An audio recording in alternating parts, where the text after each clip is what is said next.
नमस्कार, आप देख रहे हैं कंट्रोल इंडिया और देखते रहिए भ्रष्टाचार से जुड़ी हुई हर खबर सबसे पहले। एक ऑफिशियली मेरी तरफ से एक मेल लिख दो उनको कि ऐसा बिहेवियर एक्सेप्टेबल नहीं है।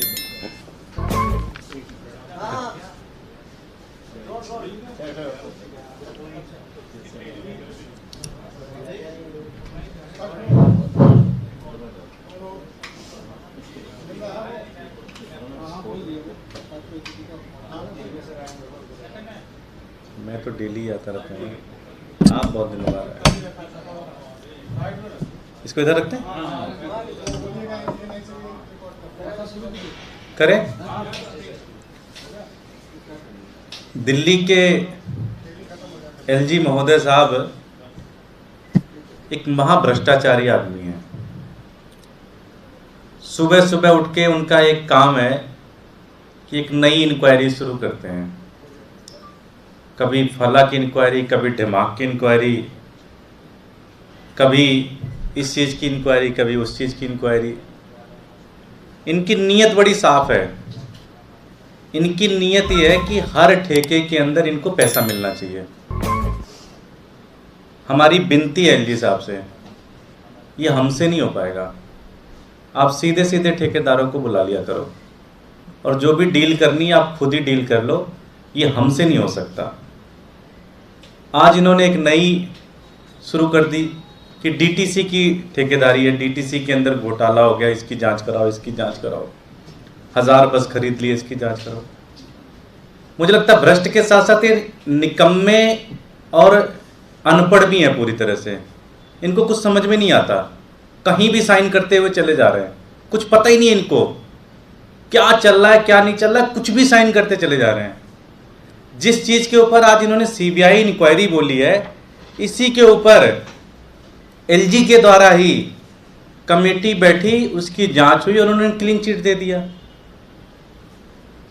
जिस चीज़ में टेंडर ही नहीं हुआ, जिस चीज़ में बस ही नहीं खरीदी गई, उसकी तुम जांच करने की बात कर रहे हो और तुम्हारे ही एलजी ने उसके ऊपर जांच करके क्लीन चिट दे दिया। तो भाई तुम इतने परेशान क्यों हो? समस्या क्या है?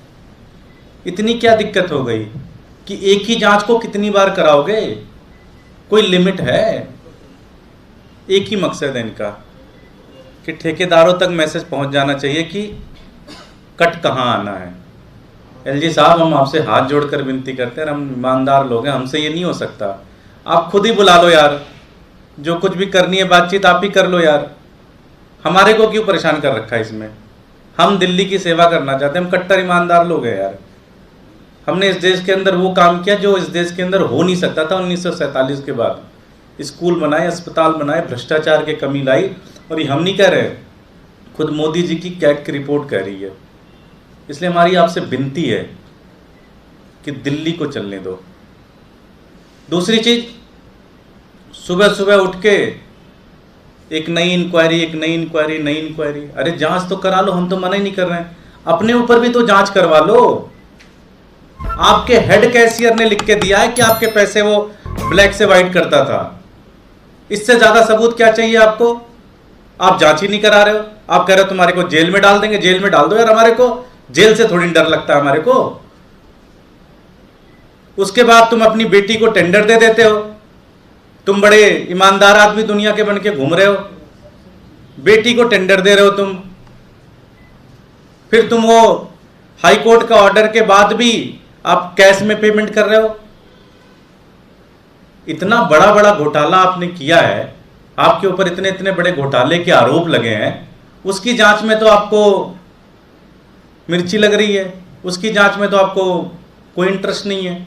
दुनिया भर की जांच करा लो। जो जांच हो चुकी है, एलजी ने क्लीन चिट दे दिया, उसी की जांच को फिर से करा रहे हो आप। बड़ा सही है यार। आपका एक ही पर्पज है ना कि सीधे पैसा आप तक पहुंचना चाहिए। तो ठेकेदार बुला लो, दिल्ली के सारे ठेकेदार बुला लो अपने पास, एक एक करके बैठ के अपनी डिस्कशन कर लो, क्या करना है क्या नहीं करना आपको। ये तो अजीब ही बना दिया आपने पूरी दिल्ली को। एकदम भ्रष्ट आदमी है पूरी तरह से। इनका एक ही पर्पज है कि पैसे कमाना, इसीलिए ये एलजी बने हुए हैं।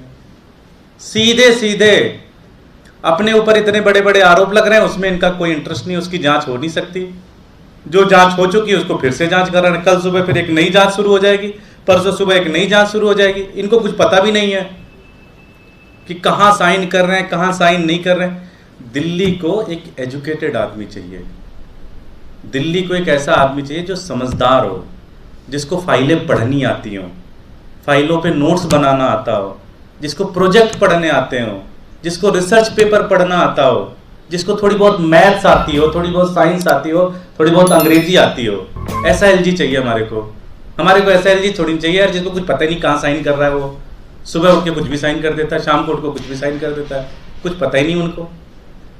इसलिए हमारी विनती है केंद्र सरकार से कि दिल्ली वालों का पीछा छुड़वाइए ऐसे एलजी से। कोई समझदार और पढ़ा लिखा एलजी हमारे को दीजिए, ईमानदार एलजी हमारे को दीजिए। बहुत बहुत धन्यवाद। कोई प्रश्न? Thank you. दूसरा मुद्दा है जो डिलिमिटेशन की प्रक्रिया चल रही थी, उस पे पहले नोटिफिकेशन आ चुका है कि 22 की जानी है, तो क्या आपको लगता है कि अब वो प्रक्रिया शुरू होगी, जल्दी चुनाव होंगे? इन्होंने कहा तो है कि डिलिमिटेशन हम कर रहे हैं और आशा करते हैं कि जो टाइम बाउंड इन्होंने दिया उस टाइम बाउंड मैनर के अंदर डिलिमिटेशन हो जाएगी। दिल्ली की जनता बहुत ज़्यादा परेशान है। आज स्थिति ये हो चुकी है पूरी दिल्ली के अंदर कि कोई ऐसी जगह नहीं है जहाँ पे कूड़ा ना हो। हर जगह कूड़ा कूड़ा फैला हुआ है, हर जगह सफाई की बड़ी स्थिति खराब है। 3 कूड़े के पहाड़ बना दिए गए, वो ख़त्म होने के ही नाम लिए नहीं जा रहे हैं। और दिल्ली वाले सफाई से मुक्ति चाहते हैं, दिल्ली एक साफ़ सुथरा दिल्ली चाहते हैं। इसलिए हमारी निवेदन है कि जल्द से जल्द चुनाव, अभी ये मेरा ख्याल है ये गुजरात, हिमाचल इन सब के चुनाव होने वाले हैं, इन्हीं के साथ हमारा भी चुनाव करा दिया जाए, जल्द से जल्द चुनाव करा दिया जाए। हम चुनाव के लिए पूरी तरह से तैयार है। दिल्ली की जनता चुनाव के तैयार है। 250 सीटें हुई हैं। मैं बड़ी जिम्मेदारी से प्रेस कॉन्फ्रेंस में कह रहा हूँ 10 सीटें भी बीजेपी की नहीं आएगी। आम आदमी पार्टी 240 प्लस सीटें जीतेगी इस बार। Thank you.